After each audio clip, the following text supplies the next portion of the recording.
So sometimes darkness isn't what's happening around you. Sometimes it's what old trauma tries to make you believe about what's happening around you.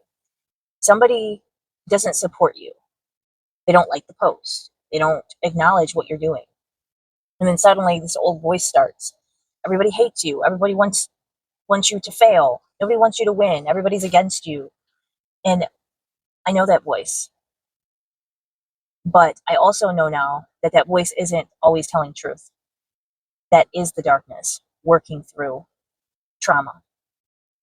It's not the voice of truth. This is where I've learned what it really means to put on the armor of God. And then recently I released this song called Shine Anyway. And in the song, it means so much more to me than just putting out music.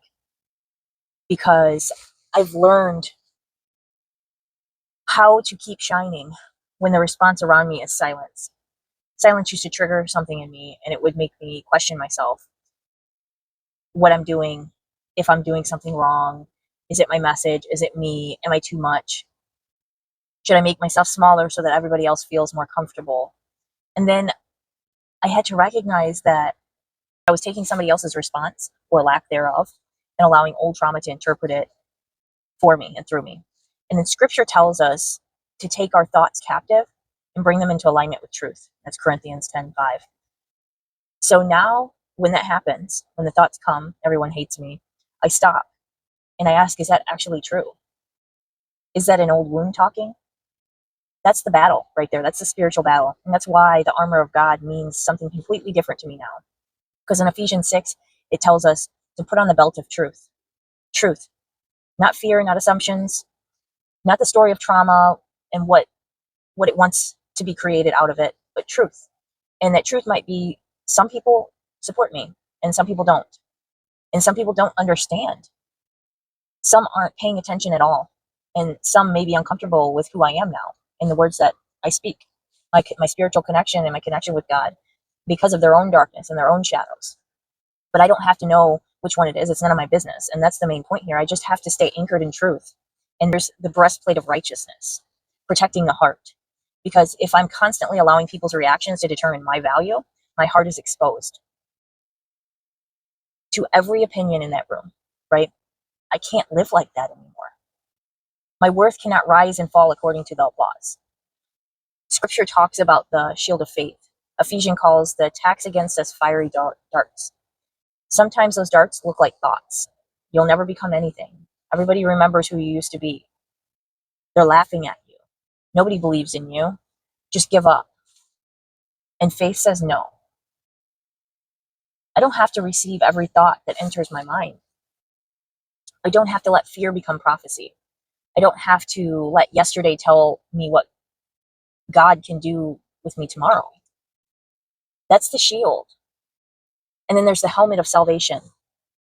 The mind, identity, remembering who you are, who you belong to. Because if the enemy can distort how you see yourself, everything else becomes easier to attack. And this is the shadow. So when trauma tries to pull me back into this old identity that I've already outgrown, broken, rejected, unworthy, hopeless, I have to remember that this is not who I am anymore. But there's something else that Ephesians says that I think is incredibly important. We wrestle not against flesh and blood. That's Ephesians 6:12. Meaning that people are not automatically the enemy. This changed everything for me. Because when you're wounded, it's very easy to turn every uncomfortable interaction into me versus them. But I don't want to live like that anymore, and I don't need enemies. I don't really have enemies other than the enemy, which is my shadow. I need discernment.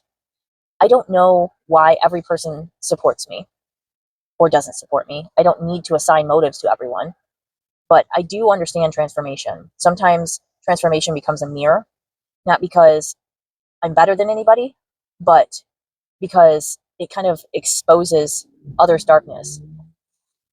But watching someone else change can make others look at themselves. They knew me struggling. They knew me broken. They knew me surviving. They knew versions of me that I don't live as anymore. And now they see me creating, making music, speaking, healing, building something, walking with God and finding purpose in things that once nearly destroyed me. So that's major transformation. Sometimes people don't know how to relate to something like that, that version of me. They related to the struggling me.